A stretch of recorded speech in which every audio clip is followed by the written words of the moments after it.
What's up, you creepy fucks, and welcome to the Let's Talk Horror Channel podcast, and welcome to the Creepzone, where we have very honest, in-depth, unrated, unfiltered, passionate, honest, always said honest, so it doesn't matter, conversations about something in the world of horror. And this episode is an episode I'm really excited about because we're talking about a movie that I absolutely love. It is a movie that I honestly believe is underrated. It's underseen. It's never one that you really hear spoken about as much as it should. Maybe it was, caught in the shadow of another movie that I'll probably talk about a little bit later on. But I'm super excited about talking about it. It's a proper nostalgic movie for me. We're talking about The Frighteners. I love this movie, and we're going to get into exactly why. But with me, as you can see, we were a couple of tank top boys. We have Hootie, who is 1/3 from a horror ball. Yes. How are you? Thank you. How the devil are you? Thank you for being here. I am fantastic. It is in the US right now. It's about 80, 90 degrees. Tank tops out. So that's it. Yes. I mean, I've got any excuse I've got to wear a tank top. I do it. And now I'm getting 40. I'm nearly 40, so I should probably think otherwise now. But you know, I am anyway, 1/3 of the horrible film school. So. Yes, sorry, 1/3 of the horrible film school. So we're going to talk all about that later on as well. You're going to get into everything about it, where you can find it, what it's all about, and you're going to absolutely promote the shit out of it later on. Let's do it.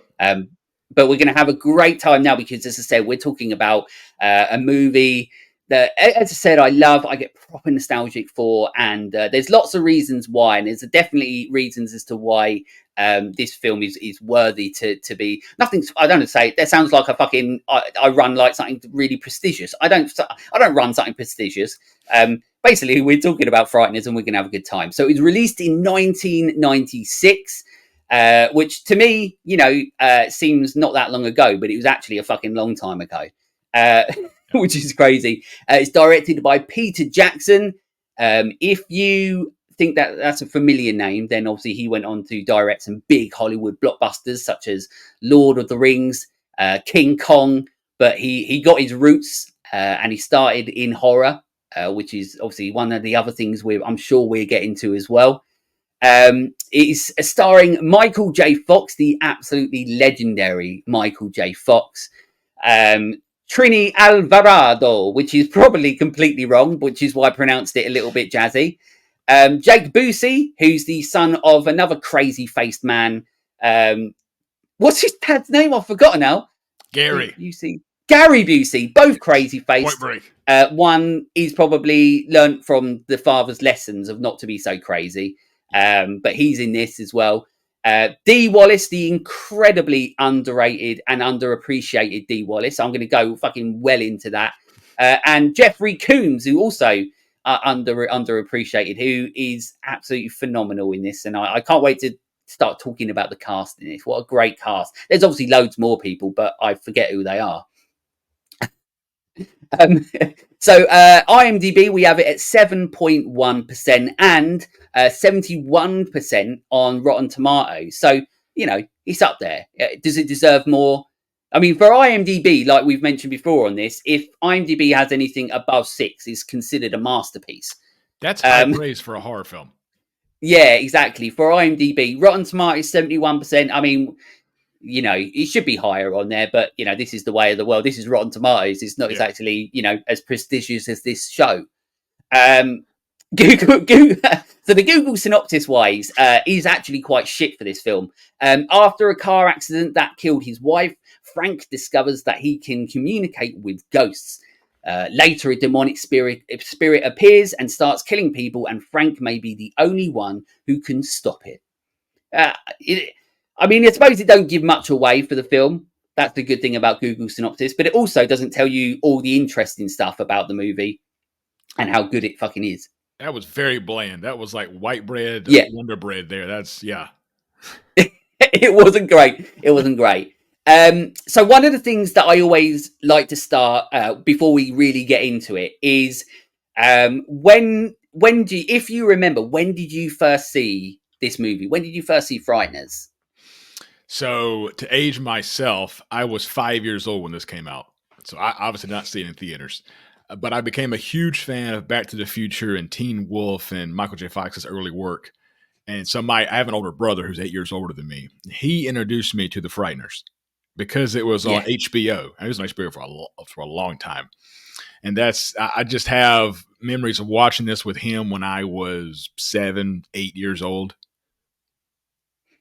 Yeah, that's cool. I love the fact that you always had cool shit on TV in America, whereas obviously in the UK we have shit on TV. That's why most of the time people don't have it anymore. We just have the streaming services. But the amount of people in the US and like Canada and all over the world, to be honest, that I speak to, and you're like, yeah, I used to watch like Frighteners and Creepshow and everything like that on TV, and we're like, we were stuck with nothing. Like horror has never been a thing in this country as much as the horror community over here is large, but it never really gets seen. So I always get so jealous that you all get to watch him on TV. It's interesting because the UK has produced some amazing horror films. Yeah, it's mental. It makes zero sense. Wow. But as we know, like for a fact, and this is scientific, so nobody needs to look it up. America is at least 7.8 zillion times the size of the UK. So, which is factual. So people, it's one of those things where I don't know whether it's just the fact that we're such a sort of a small country that thinks it's bigger than what it is. That we don't really have that sort of we've got the community, but it's nothing in compared to America and everything right over there. But yeah, we didn't really get it that much. But this film, like I said at the start, I have like a bit of a personal connection with this movie because so I watched this. So in 1996, I was 11. So I was 11 when this came out, and everything that was 96. So that would have been, say, cinema, so to speak, and everything, especially when it was VHS, took so long to come out in UK that sometimes you have to wait like 2 or 3 years for like a movie to actually come out as like a home release over here. It was insane. So, but we had used to have obviously Blockbusters over where you are. You had loads of different sort of chains. We didn't really have any other VHS stores apart from Blockbusters, like the big ones. And they used to do X rentals, where they used to sell off excess copies of movies that they had a shitload of.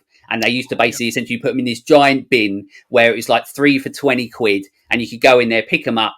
But they were also cool because a lot of the time, sometimes you got them before they came out, or sometimes it was the fact that you were getting ones that didn't really go to the shops or you never really saw in the shops.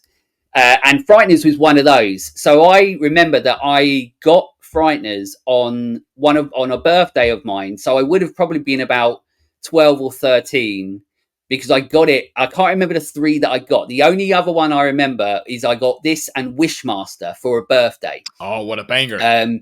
Yeah, absolutely legendary movie. And that came out in 97. This came out in 96. So yeah, so it was around that sort of time.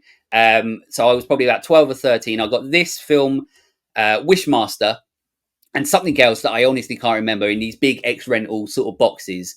And that was I got that on like a birthday. We never really had like money, so that was like a big treat for me. And I watched this movie and then watched it over and over and over again. And I literally fell in love with this movie like the first time I watched it. And the more I've watched, this is one of those movies that I watched so many times that I honestly can't remember how many times I have watched it. And it's like I could just come into an episode and talk about it without even watching it. But I'm like, there was no way I was going to miss watching it for doing this episode because it's so much fun. It's such a great movie. I'm in the same boat as you as I watch this movie. This might be in my top 10 or 5 favorite horror films of all time. And I popped it on last night to just kind of knock the cobwebs off. But like you, I was ready to go. Yeah, exactly. It's one of those movies that as soon as you put it on, you're like, oh, I know beat for beat, like everything about it. I don't need to, but then you want to because you're like, it's so good. I want to watch it. It's a great movie. So it's cool. So at least like we both still saw it at a good age, at a young sort of age where we got to watch this and experience this movie. But So I think the best way to, or one of the ways I'd like to sort of start this off, if it's all right with you, is so Peter Jackson. We'll start off with Peter Jackson because Okay. this is like really interesting with me. So obviously, so when this came out, I didn't know who Peter Jackson was. In all honesty, I didn't know that Peter Jackson had made Frighteners until the Lord of the Rings movies came out. I don't watch like Lord of the Rings movies and stuff. I just knew that he had made it, then looked into the other things, and I realized he had made Frighteners. But what's cool is that at the time I watched Frighteners, I had no idea that he had made Brain Dead, or Where You Are Dead Alive. Whoa. I had no idea that he had made that, and that was one of the earliest horror movies that I ever watched, which is fucked up. That is a blind spot for me. I like to keep blind spots so I'm fresh for our podcast, but I want to Yeah. watch it. Yeah. If you've never watched, and this goes out obviously to you and everyone, Brain Dead is a wild ride. It's like a more insane slapstick Evil Dead 2.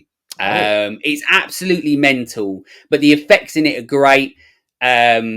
It's insane, but I feel like me watching it that young that I did was definitely, I mean, it was stupid. But I mean, it's good yeah. for me because it's one of those. I always say that that's one of the movies that started me on my journey, like through horror at a really young age. But I had really no idea that Peter Jackson was the guy that made Frighteners. But it's insane the difference between that film to this film in regards to how it looked, how it feels, everything like that. And then what he went on to afterwards, creating Lord of the Rings and these big Hollywood movies. But this, to me, is the movie where you see that talent. Yeah. There's so much in this. I don't know if you've seen Lord of the Rings. I'm assuming that you have. Yeah, I've seen them and then nearly walked out of them, but I managed to Yeah. work with them. There's so much in this film that was like test subjects for Lord of the Rings, from the ghost to how the Reaper looks. It's kind of fascinating if you really compare the two films of just, okay, Peter was really messing around with this stuff and then just completely went, to the excellent extreme with it in Lord of the Rings. Yeah, absolutely. Yeah, you're right. There's a lot of likenesses. There's a lot of definite sort of things where you can look at Frighteners, and that gave him sort of the idea or the perspective to look at that on a filmmaking journey that he was on already, to put that into Lord of the Rings, and obviously working with Weta. I think it's Weta or Waiter. I always get names wrong, but I think it's Weta, the people that do all the visual effects and stuff like Yes. that. But obviously he worked with them on Frighteners as well, and obviously that work then went into it. But the reason I want to say about it is, yeah, not just because obviously, like, I didn't even know who Peter Jackson was when I watched this, and later on I didn't even realize it was him that did it. But I just think that this is such an incredibly well directed movie, that it hits the pace on everything so well in this movie that it feels like, I feel like he's the director that can really handle working with runtime and pace of a movie. That he could, I mean, he's shown obviously he can make like a 600-hour movie and still make it where people can go and watch it. Yeah. But this movie, it could have been an hour and a half, or it could have been 3 hours, and I still would have enjoyed it step by step all along the way. Like every time he inserts a character, it works. It does it for a reason. It's just such a well put together movie. It looks visually stunning. It's just as I said at the start, this film is like criminally, if that's a word, underseen, and I think like there's 100%. aspects of it where Peter Jackson does that. He does something that a lot of horror films, a lot of films in general just do not do, where they just keep what they do well through the entire film and they don't change it. A lot of films will have like great part ones or act ones, act twos, but act three, it all falls apart. And Peter does Yeah, such a good job of keeping, even when Jeffrey Combs comes in, and when, in my opinion, Jeffrey Combs twists this movie a little bit with his yeah, portrayal, it still makes sense in this world. yeah, absolutely, yeah. It's a strange movie because it's really weird. Like this film is a weird movie, but at the same time, like you're saying, and you're spot on, but everything still seems to make sense, and there is still a massive human element to this incredibly weird movie. Like, there's still such a human emotional element to this movie, but it's fucking weird. And the characters that pop up are weird. And sometimes it's like so slapstick and so cartoonish, but yet within it, you've got this sort of like the human emotions or what we deal with as humans within the movie. Yeah. It's so expertly crafted and put together that, as I said, this is why it's one of those movies that I always sort of go back to and go, like, this is sort of like how you make a movie, or especially in the 90s when anything sort of went and you could do whatever you want. This was one of those sort of movies where they just put some money into something and then hope that it did well, and whether it did or not, that's always the question they ask afterwards rather than before. So Peter Jackson, obviously, he does a great job in this film, and as I said, visually it looks incredible. One of the cool things about this movie is that it has a fantastic soundtrack. It is peak Danny Elfman, before Danny Elfman became like the lazy Danny Elfman, where he realized everybody loves everything he does, so he can just make the same soundtrack, copy and paste everything. But this feels like, for me, it was almost like one of the last soundtracks he did where he made it for the movie to work as a whole piece, rather than like just making Danny Elfman music. My counterparts on our podcast love scores. I'm not a big score guy. I can watch a movie and it's there. I'm not in tune to the score as much. But in all the stuff that I've read and watched the behind the scenes, everybody talks so highly of Danny. And then to your point, I kind of looked at from behind Frighteners and then what happened forward from Frighteners, and he just started just kind of cashing checks, man.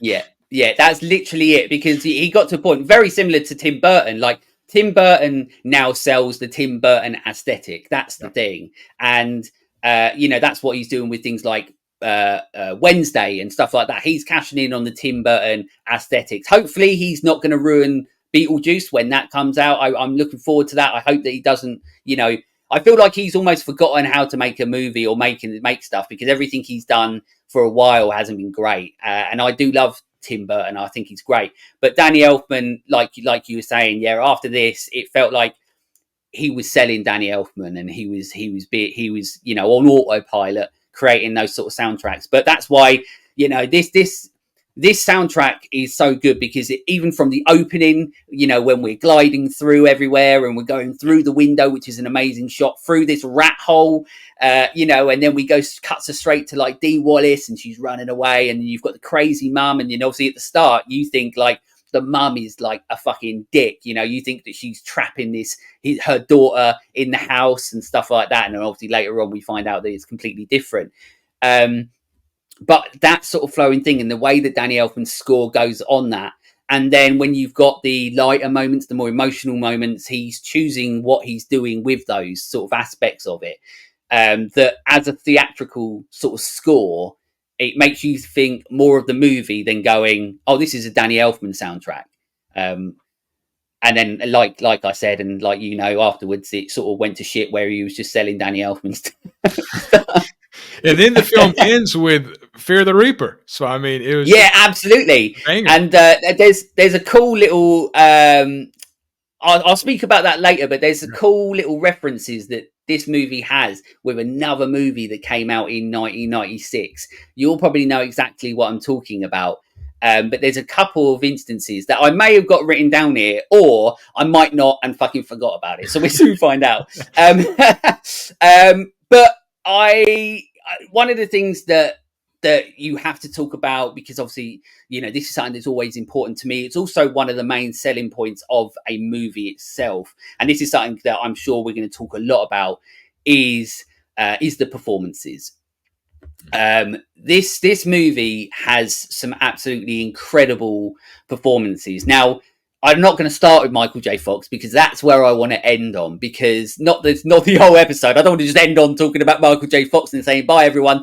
But I want to talk about it, because there's something really important about Michael J. Fox in this movie that I want to talk about. But you've got Jeffrey Combs. So you said about him earlier on, and what an incredible addition he is to this movie. But he in this movie, for me, every single second he's on screen, I'm laughing out loud because the way he embodies this absolute fucking weird person. He's so incredible, and he's also it's a type of character that I can definitely see can take people out of a movie like this. Yeah. Um, but I love him from the first moment you see him, where he's like peering round the door frame, and you've got the shot where it's just a door frame and his eyes looking through because he's so like nervous and stuff, and he doesn't like being shouted at by women and stuff, and he's quite tough around the guys. But when it comes to a woman shouting at him, he can't handle it. Everything about him in this movie is so fun.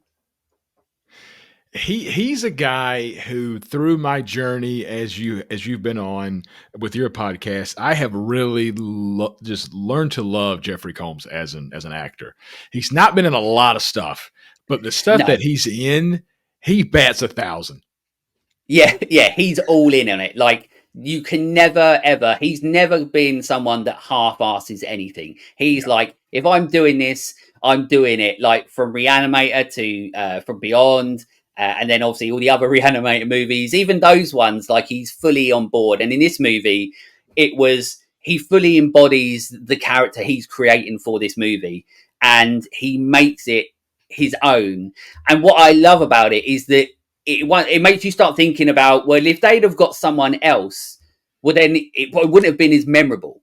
And then that's once again this movie. I always say that this movie is incredibly like rememberable, you know, for so many different aspects. But like there's so many different things that you are remarkable and rememberable about this movie, and the performances are one of them. But Jeffrey Combs, or Combs, I always get his name wrong, so I don't fucking care. But he's great in everything, like you said in this. He's so weird, and I love him. He just makes me laugh. If I could speak one more thing about him, apparently Peter Jackson reached out and asked him if he was still acting, because his last movie was From Beyond in the early 90s. Because Peter wanted him for this film specifically. And it's just a wild thought. He's like, is he even still acting? Yeah, and you could sort of see that as well, because he sort of looks a bit like the main guy from Brain Dead or Dead Alive. He sort of looks like him as well. And Reanimator also feels like it belongs in a little bit like it within the world of Brain Dead, Brain Dead, Dead Alive. I just called it Brain Dead. Over here it is Brain Dead. Over your way it is Dead Alive. So don't know why. It just happens sometimes, but yeah. So I can sort of understand that, where he was like, you know, like we had this sort of actor doing that, and he obviously is a fan of Reanimator and Jeffrey Combs. So, but it's always great to see people like that in a movie like this. But somebody else that I have to talk about, because I'm probably in love with her, is Dee Wallace. You know, Dee Wallace, as we know, is Elliot's mum. You know, one of the best mums and nicest mums to ever be on screen of all time. And here she is playing an absolute lunatic. And also for ages, I didn't even realise that it was Dee Wallace, because she's got brown hair in this. And it was only later on in life, after watching it and watching more films with Dee Wallace, where I was just like, oh shit, that's actually her, because normally she's got like blonde hair. I had the same thing that you did. For the good. I thought I was the only one. Wallace. yeah, exactly. But I just,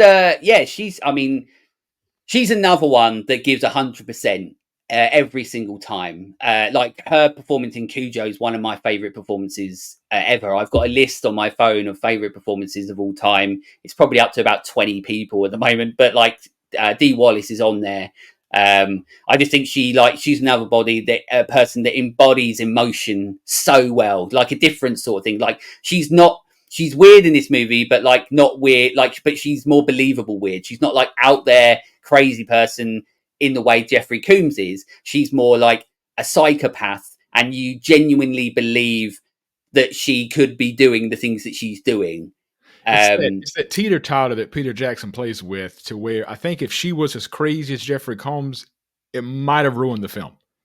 Yeah, absolutely, yeah. And they that's it, and you're right. And they play on that line so well in this movie, where I mean, this is another movie that is almost like it's almost every sort of genre put into one. You know, you've got the horror, but you've got the romantic side of it as well, which is also a little bit weird because her husband only just dies in it. But you've got the sort of romantic sort of side in it. But who can turn down Michael J. Fox? I mean, you know, um, and then you've got everything, but you know, but then you've got like the thriller side of it as well, and so it sort of mixes loads of different things. It plays on that line so well of being so many different things, but it just stays on that line. It never goes over to a point where you're like, this is stupid. Like there are a lot of problems in this movie, which I've probably got written down anyway. I'll probably speak about. There are a lot of problems, but you don't care about them because it's such a good movie. But Dee Wallace is so good in this movie, like really good, and she's good in absolutely everything. And it's nice to see like to sometimes to go back to movies like this where she's playing a different role than what she normally gets, because obviously she's probably gone to every audition to play everybody's mum. But yeah, it's great to see her like in this, and like I said at the start, I think that she's one of the most underappreciated actors around, because she can do everything. She needs to be in more, but it's just, I don't know, I never really see her in anything that much. No offense to Jamie Lee Curtis, but I'm not sure how she became the Scream Queen and not Dee Wallace. I mean, I would. It's difficult to not agree with that. You know what I mean? Like, it's difficult to not, because if you, I suppose it becomes. I mean, oh no, I'm going to say it again. Everybody's going to get so fucking pissed off. But so a word that I say, they already know what they're going to say. If this was live, they would be writing it in the comments saying, "Don't fucking say it." But it's iconography. Horror is so much about iconography. I'm not going to say it anymore. Sorry, but that's what it's about. And I believe that sometimes the iconography of horror, for example, if you look at Dee Wallace, you've got Cujo, you've got E.T., obviously not a horror film, but so on like that. But the iconography with Jamie Lee Curtis is the fact that she had Halloween, and obviously she had Terror Train, and she had The Fog and things like that. So she sort of became this sort of go-to horror, actor at some point. And Dee Wallace sort of wasn't so much. Once again, I feel that it's the iconography that takes that the step further. For example, I don't know if you can say whether Dee Wallace has been in a horror film that has had the iconography of Halloween, or the importance to the genre as Halloween. True. But the way I agree with you 100% is that Dee Wallace is the actor. You know, she is the person that I would go to if I'm saying I want a actor that's going to show and give you the best performance in regards to highlighting the emotion that whatever the character is doing. You're going to go with Dee Wallace, and that's where I completely agree with you, because I just want to see more Dee Wallace, because I think that she's shown how good she is, and I love seeing her, and I love her. That's pretty much it.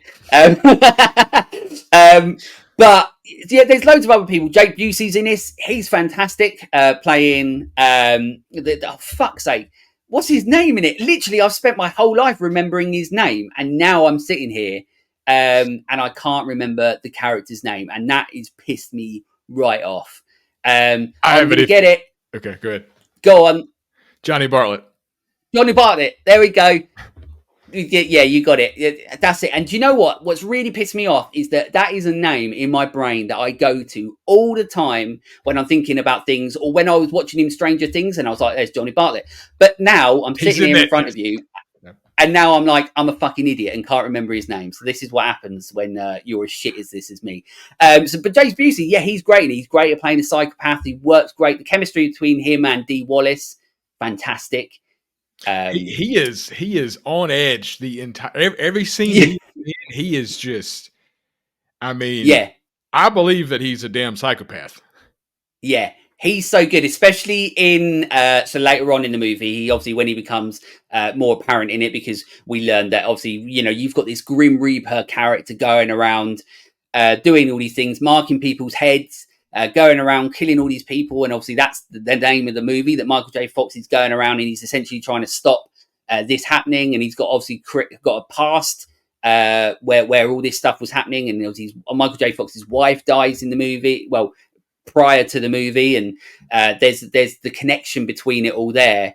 But later on in the movie, that's when we sort of learn who Johnny Bartlett is, and he becomes this the Grim Reaper sort of thing, going around killing people. And when he comes out of that, he's so good. But you've got the whole scene where they're doing the almost documentary sort of style, showing everything that sort of happened like beforehand, so to speak. It's like almost like a Netflix true crime thing where they've got like a Dharma thing showing everything that's happening at the hospital with the younger versions of them.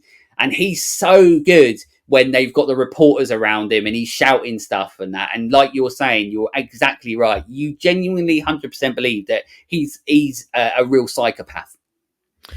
He just makes, I don't know about you, but when I watch this film for his scenes, I get nervous. Like how he portrays he does have you on edge. Yeah.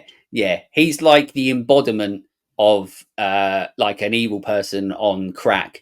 Just being absolutely mental, and then obviously he sort of his missus is on the ride, but obviously she turns out to be way more horrible than what you imagine at the start. Anyway, she's way in on this whole Bonnie and Clyde murderous rampage than what you think at the start, and that's really cleverly done. Like I said, you think she's essentially being held against her will by her old sort of mother. But yet later on, as the film goes on, we learn that she was way more involved in the crimes and the murders. And that's a cool little sort of twist as well. I love that. This quite an unpredictable movie, which is what always, I say this all the time, horror or movies for me, everything is so predictable. We've seen so much. We've seen everything. Everything becomes so predictable all the time. When you get films like this that are unpredictable, it's so exciting when you're sitting there watching it, because you're like, well, I don't know what's going to happen. I didn't know that some old ghost was going to try fucking a tomb. Nobody says they're going to see that one coming. They don't call him the hanging judge for nothing. Okay. No, exactly. But yeah, so it's great. But obviously the star of the show, and obviously that's, I've got to speak about him because I will, but Michael J. Fox. Now, I'll speak about it as well, but I really want you to speak about it as well, because I know that you love Michael J. Fox as well. And I'll let you go first in regards to, like, your opinions of him in this movie. So, man, this is hard to talk about. Just grew up watching Back to the Future, like I alluded to earlier, and just love his work. And about the same time, a sitcom called Spin City had come out in America. I'm sure it came out, and love that show. Yeah. And then apparently this was his last leading role film, because he missed his family so much. This film was shot in New Zealand, and it's like if this is, I mean, it is for sure his last leading role. What a hell of a way to go out, man! I'm just happy that we at least got this performance in The Frighteners. Yeah, absolutely. I'm the same. So I grew up, like, Back to the Future was a big deal. I've watched Teen Wolf so fucking many times that even though if I watch it now, I'm like, you know what? Teen Wolf is a pretty bad movie, but it's so good at the same time. Because, and then also it's one of those movies that, especially when you watch it as a kid, you get incredibly nostalgic for. And I want to watch Teen Wolf all the time because it takes me back to a better time. Like we do with these sort of movies. Same with Frighteners, like it takes you back to, like I said, when I got it for my birthday and we went down to Blockbusters and picked it out. And, just the films like this take you back. And Teen Wolf was one of those. Back to the Future was one of those. And then you grow up with people like Michael J. Fox. And, you've got Secret to My Success. And then he did some of like slightly serious roles where he did a film that I can never remember what it's called with Sean Penn, and it was like a war film, and it's really good. Can never remember what it's called. Casualties of War. Yeah, that's the one. Really good. He's great in it, and it was a slightly different side. But the problem with Michael J. Fox, and it's not his problem, but you get typecast, and this is what happens in Hollywood, and you become, rather than becoming the actor, you become the person. And every time we sort of got a movie with Michael J. Fox, it was Michael J. Fox is in this movie, and Michael J. Fox is the character in the movie, not Michael J. Fox is playing a person in the movie and so on. He And has written 3 books that I highly recommend just to yes, learn about yeah, I've got one of them down here somewhere. how much of a genuinely good dude he really is in real Yeah. life. Yeah, he's such an incredible person. And obviously, like outside of all of this, we know, everything he's had to go through with Parkinson's stuff. And that breaks my heart. I find it difficult to even watch him in interviews because it breaks my heart because I love the guy. I grew up with him. He was like, Marty McFly was like who I wanted to be when I was a kid, and Scott Howard, I'm sure his name's Scott Howard in Teen Wolf, but that's like, I wanted to be them, and he was so cool. And when things like that happen, it's just so sad. It's so unfortunate that it happens to people. But to know that, like, how he deals with it, and as a person, and how incredible he is, it blows my mind how incredible Michael J. Fox is, and how generous he is to everybody around him. Bearing in mind what he has, his medical condition and stuff. So he's so incredible. But I will go on record, and I don't care, people can moan at me or want, and say this is Michael J. Fox's best performance as an actor. Okay. As far as I'm concerned, I wouldn't say it's my favourite Michael J. Fox movie, although it's definitely up there, but I would honestly say this is my favourite Michael J. Fox performance because, as far as I'm concerned, I'm not watching Michael J. Fox. I'm watching him act as the character. I'm not watching Michael J. Fox. He's got this sort of shaved head and stuff, which he quite clearly did on purpose to get away from that sort of Michael J. Fox sort of style look. Much enjoyed the haircut. Yeah, it's cool. I mean, it's a cool haircut and it suits him as well. But what I love about Michael J. Fox in this movie is that he is it's difficult to, I'm trying to explain it, but he is not the comedy aspect of this movie. He is not the weirdness of this movie. It's everything that's going on around him. That's what's creating the movie itself. He's just part of the machine. But every single scene that he's in, he is so good. Whether it is the scene where he's basically trying to, screw people over because he can see ghosts, like Haley Joel Osment in Sixth Sense. Although this was before Sixth Sense, so did that take inspiration from it? Probably.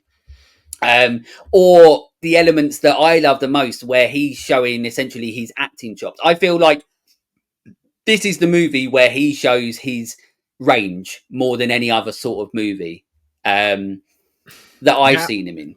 Now that you've said it, I'm sitting there thinking to myself, I might agree with you on that fact, because I mean, in this film, he has dramatic roles, as you will see in the interrogation with him and Jeffrey Combs, was a great scene. And then also his ability to perform slapstick, and it makes sense and it looks fantastic, is a quality that not a lot of actors possess anymore.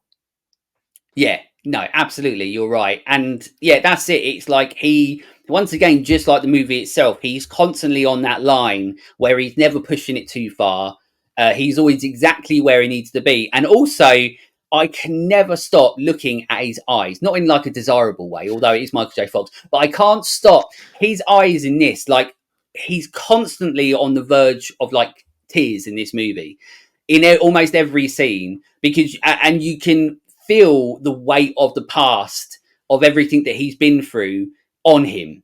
And he feels so like heavy with burden, and there's not many people, like you're saying, like there's not many people that can do that. And it takes a special talent, a special actor to be able to portray something that you are watching, the person that's watching it, that you believe in. And I genuinely believe in Michael J. Fox in this movie, that I feel every emotion that he's going through in this movie. I feel it all. And it's always in his face and it's always in his eyes. And but yeah, so I will go on record, as I said, this is my favorite Michael J. Fox performance, because I think it's his all round best performance for every aspect that you can go on. But yeah, he's so good in this movie. Once again, it's on my list of favorite performances of all time. The last note that I have about Michael J. Fox is to ask you this: do you know what the J stands for in Michael J. Fox? No, that's a good question. No, Absolutely nothing. really, it's just Really. J. So when Oh, he got to so Hollywood in the 80s, there was already a Michael Fox in the SAG union. okay, So he added the J as an homage to one of his favorite childhood actors. But it means right, nothing. okay. Oh, right, okay. But it works because it It just makes him works. sound even fucking like infinite cooler. I'm just going to Yeah. start calling myself like Brett J. Parker. I'm just going to start calling myself like that. And then everybody, I'm infinitely fucking There you go. cool. Instant badass. That's it. It's just an absolute instant badass. And then they'll be like, were you in Teen Wolf? And I'm like, yeah, of course. Um, um, but also talking about Teen Wolf, I know I'm going completely off topic. Have you ever noticed the guy in Teen Wolf with his trousers down at the end? That's fucking weird. Um, This but came up on my last. So we just released an episode on Anaconda from '97, and classic. my counterparts brought that up during that show for reasons I do not remember. But I do not remember this classic scene of a man dropping his pants at the end of Teen Wolf. Oh, really? Yeah, it's weird, like, because you don't know what you're doing. But every time I watch it, I'm like, watch out for this. And like, my partner had never seen it, and my daughter had never seen it as well. And I was just like, to them both, I was just like, wait to the end. I was like, now wait for this guy in the back. And then, yeah, he's got like his trousers. Anyway, it's a side note. But anybody who wants to see that guy, either go to YouTube or watch Teen Wolf. Right at the end, where everybody's celebrating in the like the stalls at the back, some guy's got like he's got his trousers down and like doing them up and stuff. What the fuck he's been doing, I don't know. It's weird, but that's Teen Wolf. Strange movie. I mean, look, some woman fucks a wolf in it, so I mean, it's a weird movie. There you go. Maybe I'll cover it on the show one time. But yeah, as I said, like moving away from performances wise, it's a great movie for performances all round. And if you didn't have the performances like this in this movie, it would have not worked because it's a strange movie. Like I said, it's a weird movie. And you need people that can sell those characters the way that the characters people do in this. Like you said, like Jeffrey Combs, he could be on that. If he goes any further, it could ruin the movie. It could just take it too far fetched, but it doesn't. Everybody, as well as like the movie itself, goes on that line so perfectly that you sit there and you're watching it and you can't take your eyes off. Like this isn't a movie that you sit there and go like, I need to check my phone. Like this isn't one of those movies. Like, and that happens a lot, especially in horror, where so much now we're like, you know what, I'm 10 minutes, 15 minutes into this. It's a little bit boring. It's not keeping me, excited as a viewer.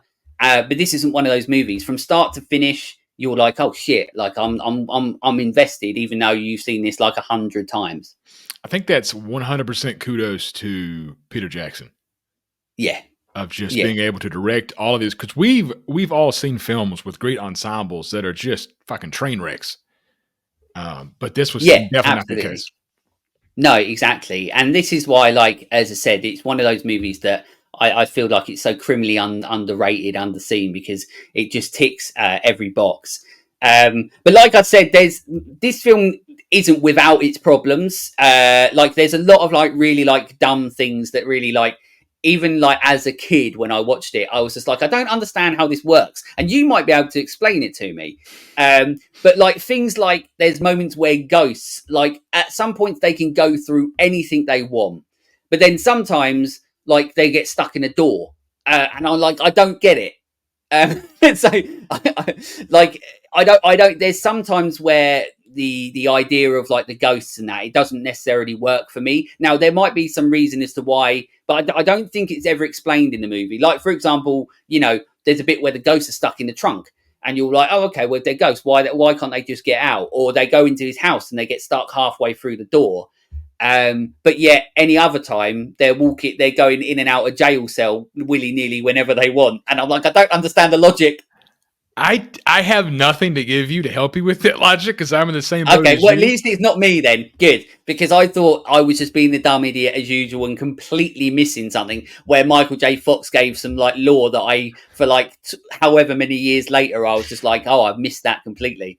Um, but yeah, like I said, like there are this film has the problems, but then what's amazing to highlight about this movie is that even though it has the problems, you don't give a fuck because it's so good and you enjoy it, that because it borderlines on every sort of genre and goes, you know, so high on slapstick but then so far on the emotional impact of the movie, and it goes up and down, and you sort of, you know, you don't know where you are, but it does that so expertly, like you said, to the credit of Peter Jackson, um that you don't care about the problems. Like, no matter how, like, I'm like, well, that's a problem. A ghost has done this and he can do this. This ghost is just like, he's having sex with a mummy or whatever, but how's he not falling through? You know what I mean? Like, none of it makes sense, And the but it mummy is doesn't inside matter. its tomb.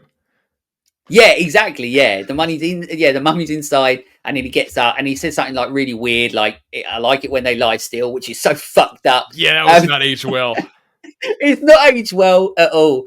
But it's, yeah, it's just such a well crafted movie, and I love the fact that, once again, like, it's to the credit of Peter Jackson. Like, the more you talk about this movie, it's so much credit to him, because he let this movie, very much like Brain Dead or Dead Alive. I'll say both because then it covers the bases. But it's so much credit to him because he let this movie be what it is, and that's what I love about it. Is that he didn't. It never felt like he was holding back. You know, when it goes to like the horror elements, where it's like the gore and stuff. Like, there's a lot of blood in this movie. Like, that's like, you know, and it's very violent, it's very dark. It goes to very dark places with obviously the serial killers and how it's happening and what you see. Like, this is a very dark movie. Like, even as a kid when I watched this, I knew, I was like, this is actually like a very tonally dark movie. But yet it also feels like a comedy, and it's so weird. I don't know if we've been warped because we've watched so many horror films throughout our life, but this film Yeah, got definitely. a rated R, and it does not deserve a rated R, in my opinion. No, no, and it's another thing. Once again, it's like the rating. You never know whether that's one of the things that help kills a movie, you know, and that sucks. But yeah, I'm with you. It definitely doesn't. I feel like the idea of it, and everything that happens in it is so dark. But it, when you talk about, like, when you know, compared to other R-rated movies, I mean, this isn't. I mean, this is like, part of me feels like this is almost like an entry point to horror in so many ways for a lot of people. I don't know whether that's just because I watched this at so young, but my daughter, she's watched this, and she loves this movie. She thinks it's fantastic. And there are some elements in it where you're like, okay, maybe that's a bit too much, maybe that's a little bit dark or stuff. But I would definitely say that no way should this be an R-rated movie, because this is such, it has so much fun in it that it could easily be seen as like an early entry to, like, say, early teenage years, so to speak, of horror. If somebody's really sort of trying to get into the genre, this is one of those movies where you're like, well, this sort of has it all, and it has sort of the horror side of it as well, that you could show them as an entry point. So the fact that it was R rated is insane. I think it was a 15 when it came out over here, so it wasn't like the highest. Um, I'm just thinking back on the big giant VHS case that I had, but I think it was a 15. But yeah, it's you know, I just love the fact that Peter Jackson just made the movie that he wanted to, Mhm. and even if I suppose, even if executives and producers got in the way of some of that and said, like, you can't do this, you can do this, and so on, I still feel that Peter Jackson still got the movie that he wanted to. I know there's like a director's cut of this, um, but I still feel like even the theatrical version of it, you still get the Peter Jackson side of what's the story he was trying to tell, and it still does it all perfectly. It's not to give away anything towards the end of the show, but the two films behind me and this film do something in horror that makes them my favorite type of horror, is to where they know what they are, but they don't take themselves too seriously. Because Yeah, yeah, there's a way to direct the Frighteners to where it can take itself way too seriously. And yeah. thankfully, it never goes there.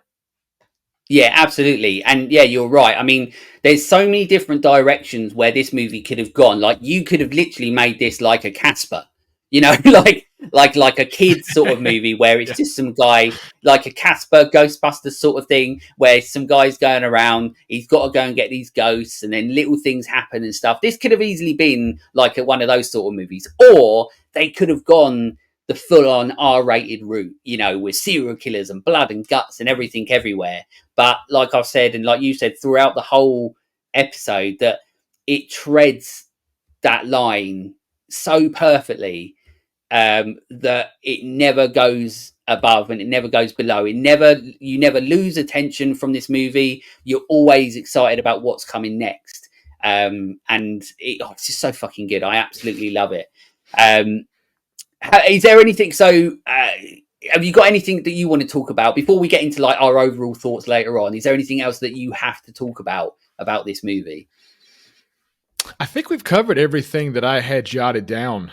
The Yeah, last thing I will say is that this was almost in the 90s. There was this Demon Knight, Bordello of Blood, like Tales from the Crypts Tales presents from the film. Crypt. Yeah, This was almost one of those films, but Robert Zemeckis took the script and gave it to Peter Jackson and said, "I want to make this a standalone film." So, absolutely. And guess what? Fact number one: Robert Zemeckis had the.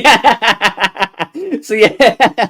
So that anyway. Well, that's a good point. That is a good point to move on. So, on the show, I always try and do some facts, and I like to try and add a few production info bits in there as well. So we go through some of those. So, like you just said.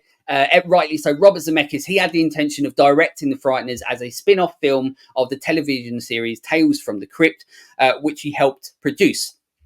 So yeah, he helped produce the Tales from the Crypt, which is more nostalgia for me, like some of the greatest TV ever that I've ever seen, and was the reason that I was stealing Demon Knight, and I always remember it. They were like the reasons that I was stealing Fangoria magazines when I was 10 years old. That I got to see like all the how they made and all the information of films like Tales of the Crypt, Creepzone, Demon Knight. I still remember. I mean, my partner brought me the edition that I remember of having Demon Knight of a Fangoria magazine that I stole. wow.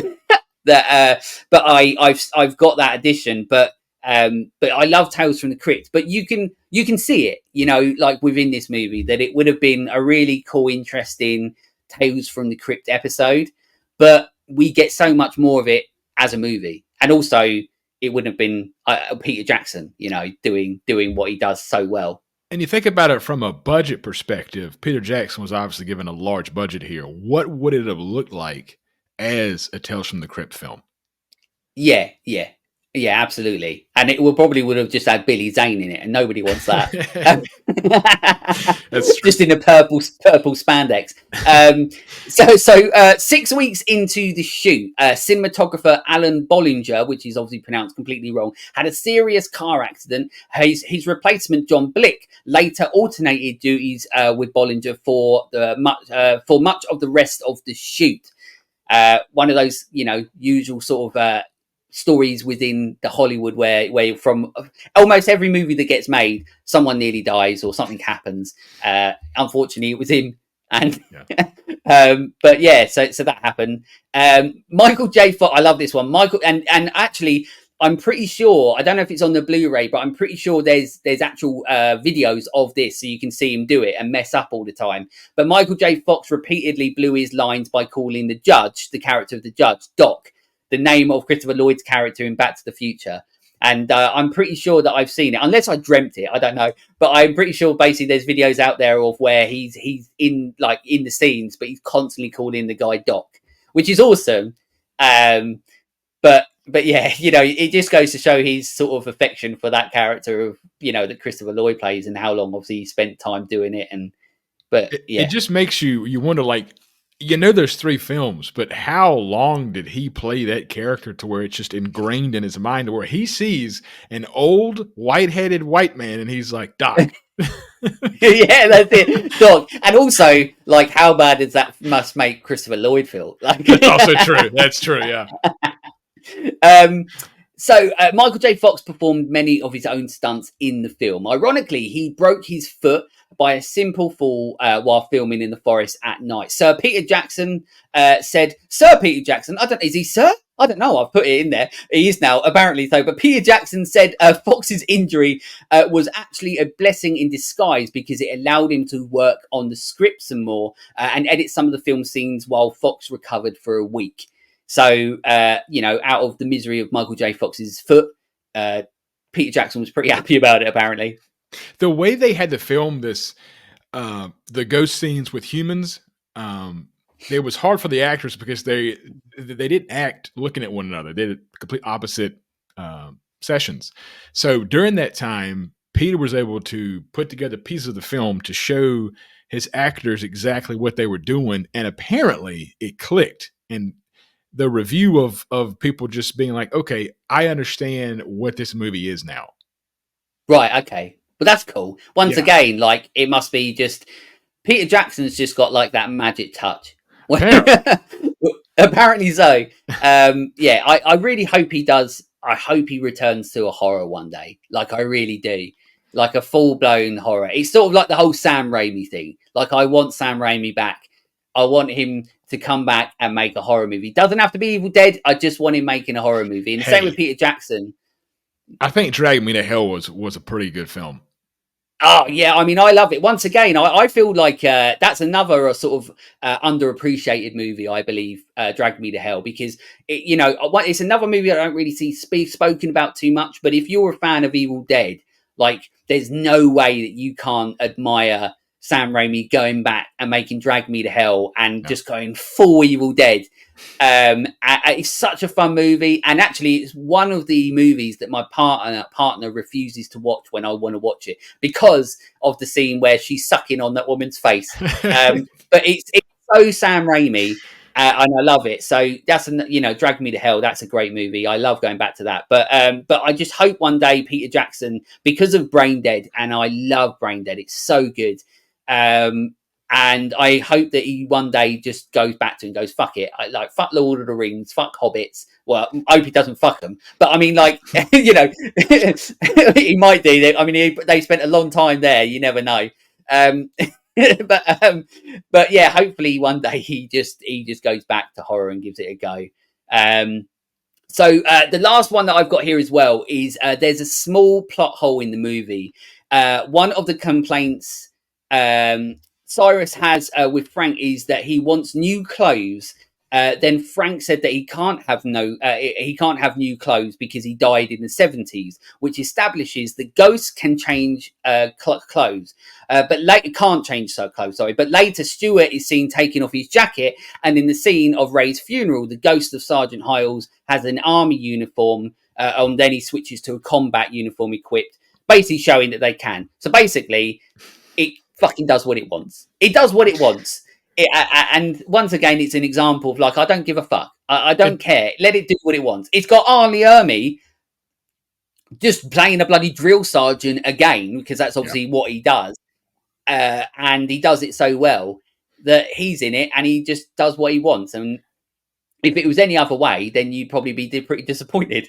I've watched this film much like you several times, and that's just part of the film. Like, we're digging too deep. Yeah, exactly. Yeah, once you start questioning it and going, this ghost can't do this. Like, why is he going through this wall but can't go through here? Why is this ghost not saying you can't? You can change out your 70s stuff into something, some fancy tuxedo and all that sort of shit. Who gives a fuck? Yeah. Eat your popcorn and enjoy a great film. Exactly. So, overall thoughts on the movie. That's what I want to get from you. What's your overall thoughts on the movie?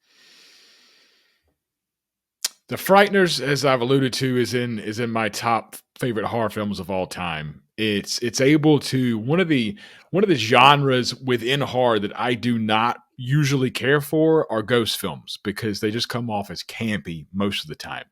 But when they're shot through the lens of Peter Jackson and you bring in Michael J. Fox and all these D. Wallace, these great actors, and you don't take ghost stories, this one, too seriously. A lot of ghosts, they're just too serious. And then being able to see Michael J. Fox give his final performance as a leading man is heartwarming but bittersweet.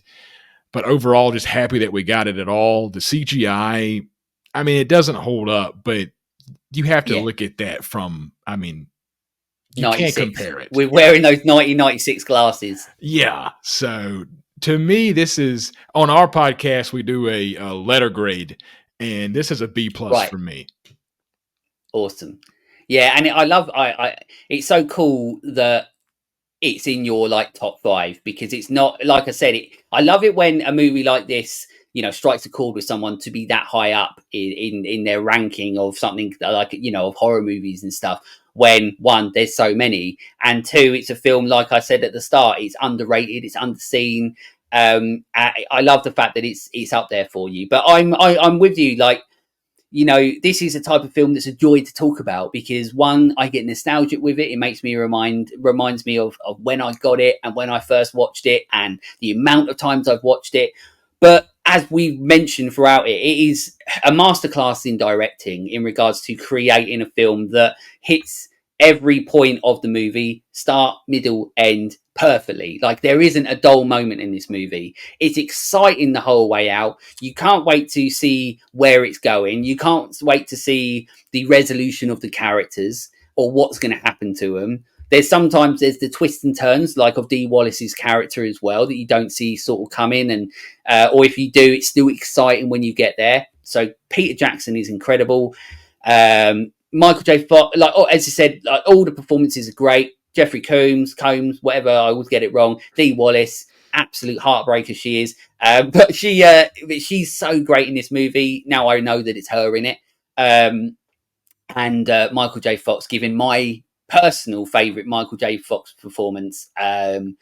He's so good in this movie, but this is a movie that I will always go back to. This is a movie that I always feel that, like, I am going to always enjoy sitting there watching it with my daughter as she gets older and as she keeps going through. This is always going to be one that I love us getting together and watching it and enjoying it, because I mean, she loves Michael J. Fox already from the movies that she's seen, Back to the Future, Teen Wolf, all that sort of stuff. She's already, a big Michael J. Fox fan, and it's always cool when she's, like, oh, let's watch Frighteners because I love that movie. And then I'm like, it reminds me of being a kid when I'm like, I want to watch Frighteners and stuff. So It's one of those movies, as I said, I think it's definitely like a gateway. It can be a gateway sort of horror movie, to sort of like a teen sort of thing.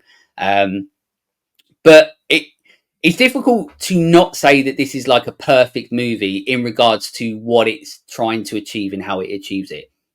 You can't say it's like the most perfect movie ever made, because there's very few of those, but it's perfect in what it's trying to achieve, or it's perfect in regards to what Peter Jackson wanted it to be. There's not very more any better depictions of nailing everything. It's so good. And it's sad and frustrating and just depressing. I don't know how many other ways I can say it, that nobody knows about the Frighteners unless Yeah, you're a horror fiend. yeah. Yeah, absolutely. Yeah, and that's why it's cool doing episodes like this, because even my reach is small. I hope that there are people out there that this goes, what the fuck is Frighteners? Like, Yep. why are they talking about this? And go and watch it and then enjoy it, and then they're like, wow, like, how did I not know about this movie? And then they share it on, and that's why that's why I do this. That's why a lot of us do this, because we get to have conversations about films that we love and share that love on, and then hope that other people find the love for these movies and then share it on, and so on. And then Frighteners becomes this big thing, and then it gets back to Peter Jackson, and he's just like, thanks. One day, you never know, we might get a letter through from Peter Jackson. Well, quickly, the last thing on the film itself is, and I know that you're going to say, you said earlier, this is going to be quite difficult. Favorite scene in the movie? This is, like I said, difficult. I feel like it's a cop out to say the ending because once they get to the hospital, this thing is Yeah, clicking on all cylinders. So so good. to not take the hospital scene, the scene Yeah, at the beginning where Frank goes to check on the couples who just got bed levitation, and to yeah, and see he's him, basically got the Ghostbusters trap that's a yes, radio. and it's like our introduction to Frank Bannister, what he does, who he is. He's kind of Yeah, this snake oil salesman that we think up front. yeah, But that whole scene is Michael J. Fox at his finest and introducing the yeah. character, how he interacts with his little gadgets and everything is, to me, is one of the best scenes of the film. Yeah, absolutely. And you're right. It's such a good introduction to his character, like a proper introduction to him. Because obviously, before that we get, we know the character and stuff. But that is like sort of gives you the overall aspect as who Frank Bannister is. He's a con man, but and he's going around and he's obviously good at being a con man in a Yeah. way. But then at the same time, at the end of that scene, that's when the first time that you get the sign of the number being on someone's head, and it's his switch from conning people to like, what the fuck is that on your head, and then you start learning because of his performance in that scene. You start learning that there's more to come from the movie in a different way than what you thought. um And so yeah, he's so good. to your point from earlier with his eyes, during that entire Yeah, scene, he's jokey, he's joyful, his eyes are big. But as soon as he sees the number, it's like a whole different look, and it just he gets very serious, and it's yeah. extremely effective. Yeah, I always say to people, when you watch this movie, it's one of those movies. It's like Tom Cruise, so to speak. A lot of people hate Tom Cruise. I love fucking Tom Cruise. I don't care. I don't fuck Tom Cruise, but I love Tom Cruise. But he's one of those guys that could sell a whole movie with just his eyes. He doesn't have to say anything. Like, you just have to watch the start of Mission Impossible 3 to know he can sell a whole movie with just saying nothing, pretty Yeah. much. And Michael J. Fox is the same. It's almost like a lost art of like acting, where people can tell you everything that you need to know without saying anything. And Michael J. Fox is one of those people that, even like you're saying in that scene, you get a sense of everything that's going on with this guy within just that introduction. With me, it's very, like you say, it's very difficult to not say like the end scene, because like you rightly said, it ticks every box. It's like relentless, that end scene, and it's so good. But just because of how he does it, and because of his performance, I have to say that my favorite scene is the introduction to Jeffrey Combs' character, because it is just that look that he does, where you don't see his face apart from like the little bit of his face where he looks around the corner and stuff, and just that shot and the way he does that and the way he sells that has me in stitches all the time. And then it makes me go back to when I was a kid, and then I was in stitches at that point, because I was just like, okay, this guy knows what he's doing, and he's a different aspect of this movie and so on. But that whole scene where he gets scared out of there because he's terrified of getting shouted at by a woman, and yeah, so that's sort of my favorite bit of the movie. Even though I love it all, it's just a little moment in that movie where I'm like, okay, well, the movie sort of went in a slightly different direction after that point with a character. Yeah, there was a dial turn because everybody to that point is joyful and kind of slapstick, and the tone is somewhat friendly, and then he just comes in and it's like, whoa. Yeah, that's it. And who the fuck is this weird, Yeah. pasty motherfucker? But he's so good. He's so good. So there we go. So that's Frighteners. That's our thoughts on it. Look, if you haven't seen this movie, as you can tell, like we truly love this movie, and I hope that us talking about it is going to spread a little bit more awareness of it. If you've already seen it, hopefully it makes you go back and watch it and maybe appreciate it even more than you might do already. It might even be like it is with Hootie. It might even be on your top lists of all time already. But it is one of those movies where, look, it was from 1996, and that was the other thing I was going to mention as well, is that there's a couple things, I can't remember what it is, but there's a couple things that in this movie that have tie-ins to another movie that came out in 1996, which was Scream. Now, I can't remember what the other thing is, and it's really pissed me off because I thought, oh, I'll write it down. I didn't write it down, and that's typical Brett. But obviously you have Don't Fear the Reaper play, and then there's a version of that in Scream as well, where they have like a different version of that in Scream. And then there's also another thing that they do in this that they have in Scream. Forgotten it, so fuck that up. Brilliant. That's some homework for the audience. That's homework for the audience. There we go. Do you know what? This is why you're better at this than me. So in the comments, put in what's the other reference or what's the other thing that's like Scream from 1996. There we go. Everybody get involved.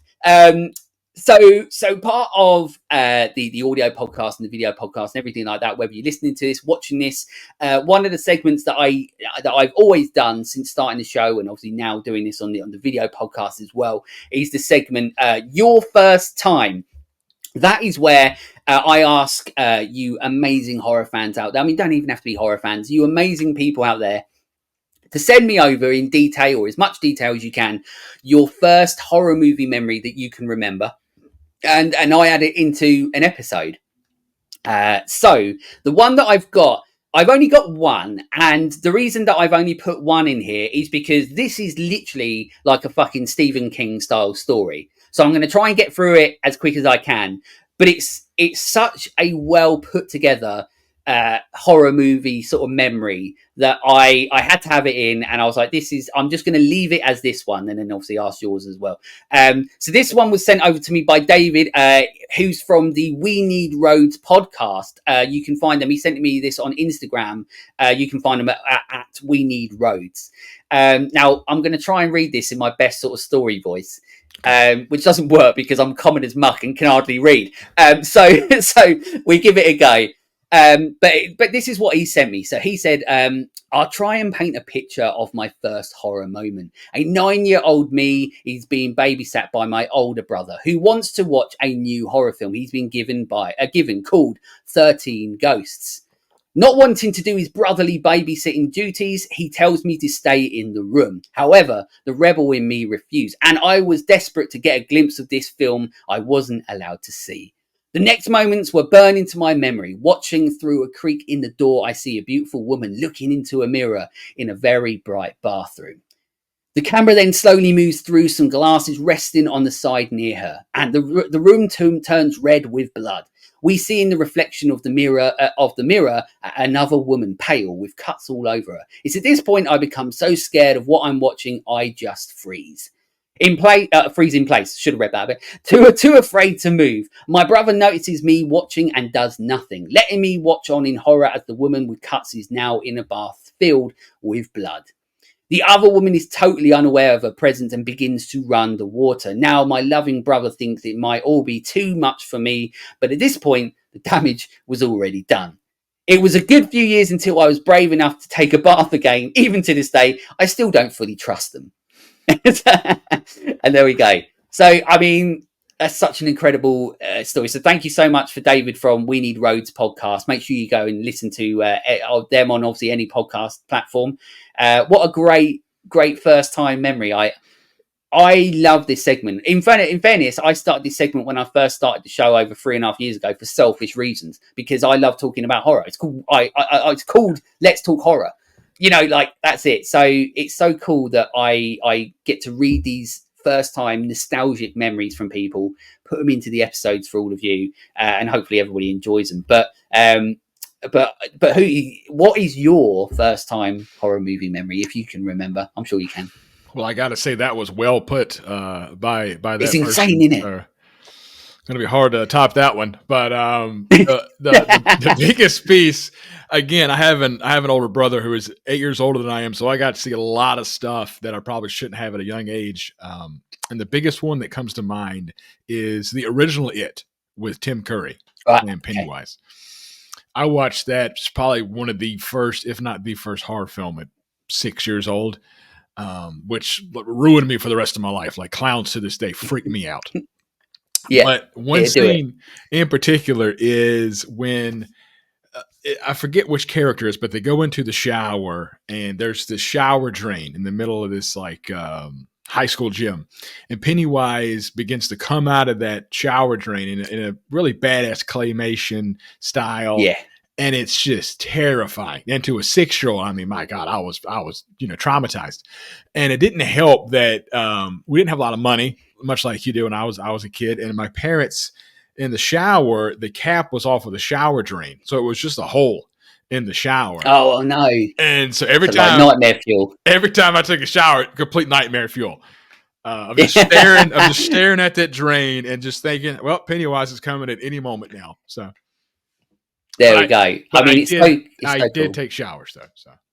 But you did that, yeah. He didn't put you off the showers. But that's what's so cool, and that's one of the reasons why it's always important me to have this segment in the show, because whether it is like a moment that set you on this journey through horror, or whether it's something that traumatized you so much you're like, fuck it, I'm never watching a horror movie ever again.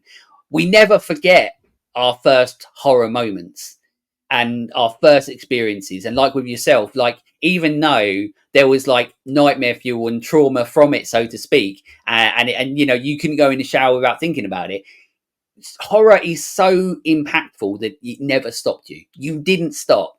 And now you're sitting there with Army of Darkness, Dawn of the Dead posters, everything like that, like behind you, doing a horror podcast, you know, and here I am doing the same sort of stuff. And horror has such an incredible impact on you that if anybody says that it's like a negative one, they're so wrong. Like, so wrong, because it is such a positive community, amazing community that we have. And the fact that we're still here getting nostalgic about our first time stories rather than running for the hills and never watching a horror film ever again is such a testament to how strong horror is as a genre. Yeah. It's so good. It's cool. Yeah. Sorry. It's cool that for such a graphic genre that makes you have a visceral reaction to certain things like, you know, It or 13 Ghosts, that it has such a strong community of people that just love watching this stuff. And it's just awesome to be a part of. Yeah, absolutely. This is an incredible community to be a part of. And yeah, it's just so much fun getting to do this and sitting here and talking about it and getting to share horror movie memories with everyone. But now, this is your time. Like I said at the start, I want everybody to know where to find everything that you do. So there you go. The floor is yours. Awesome. Well, I am one part of a 3-man show called the Horror Bull Film School. Bull spelt like the animal. We are all have my southeast dialect of the United States, so we're all Southern gents. You can find us on horriblefilmschool.com.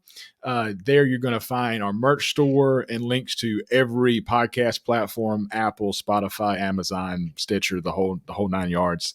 At the time of this podcast, we're going to be hitting close to 80 episodes, I believe. And I think that's all that I have in regards to that. But yeah, horriblefilmschool.com. That's it. So go to the website. Make sure that you go to, obviously, any podcast platform. Make sure you go and listen to everything that they do. And as well as that, make sure you rate and review. That's like, it's so important. I say this on all of them. And, you know, and every time I go on other people's shows and stuff like that, like, rate and review. And if you really, you know, like, if you don't like it, then fuck off. Like, don't leave anything. That's not how it works. But we love doing this and we want to keep doing it. So it really, truly helps if people are leaving 5-star reviews. So make sure you go on the Horrible Film School podcast. Make sure you leave the 5-star reviews. Have some fun with it. And just enjoy, you know, really fun conversations about something in the world of horror. As you said, your latest episode, one of the episodes was Anaconda, classic movie from '97. Why would nobody want to go and listen to that? You know what I mean? And it's just a group of friends sitting back watching a movie like Anaconda and having a hell of a good time. Because if you have not seen Anaconda recently, it is an awesome, fun time capsule of like, what in the hell is going on? Yeah, it was in a time when we were getting, like, as I said, like earlier, a bit like this, where we were getting films that were like fucking wild, and it didn't matter. But it was like from not just horror, it was just like every genre, and everything was like mixing different genres. And you had so many action movies coming out and horror movies and stuff. The 90s movies wise were like a wild time where anything sort of went, and it was great. Anaconda's an example of those. So as I said, make sure you go and check out everything they do at the Horrible Film School, and obviously be nice and leave reviews and rate and everything like that. But to close out the show, once again, it's great talking about the Frighteners. You can go and follow us on any social media platform. I'm pretty sure we're on all of them. I post sort of daily content on there. I try and have as much fun on there as I do doing these. We've got the audio podcast or the audio versions of this if you'd rather it in audio. You've got these videos as well. Please make sure that you're subscribing to the YouTube channel. YouTube is a huge part of this channel going forward. I've always wanted to be a big part of this channel, and it will be a huge part of it. So please make sure you subscribe. It doesn't cost anything to subscribe, but it does help me out and anybody in a big way. If you like somebody's content, just do everything you can to support them on it. Talking about that, closing out as a show, as I said, is Patreon. So Let's Talk Horror, we have a Patreon. I never expect anybody to do this, for my show. And the fact that some people have already is blowing my mind. And so I'm so gracious and fortunate. So thank you to the Flicks and Friends podcast. Make sure you go and listen to them as well. It's a great podcast. Dustin from that show was on my Tucker and Dale episode. Incredible. Thank you so much for being a patron, becoming a creep. Same as Jamie Burns, Rob Miller, and Leighton Collins. They are patrons of mine. They are honorary creeps. If you want to become, a patron, if you want to help me on my journey a little bit more, you can do that over on patreon.com. I'm sure I'll put a link on the YouTube discussion or whatever it is, links, I don't fucking know, it'll be there. Just look for the links and you'll find it. But it blows my mind. But patrons there, just make sure that if there's content that you enjoy, go on Patreon, check it out, because there might be people on there who have Patreon that you don't know, and you can support their journeys as well as mine. Because we love doing this and we want to keep doing this. It's something that can help, and it can help build a bigger community for our channels that we do. But if I get any more, then I'm going to have a little scroll bar at the bottom. but that's it for now. But yeah, so thank you so much, Hootie, for coming on the Let's Talk Horror Channel podcast. Welcome, obviously, once again to the Creepzone behind me. It's been an absolute pleasure talking to you, and I'm glad that we're both in agreement that Frighteners is a fucking brilliant movie that everyone needs to make sure they've seen if they haven't. This was a great time. I appreciate you having me on. Awesome. Thank you very much, dude. And to everyone else, stay creepy, fuckers.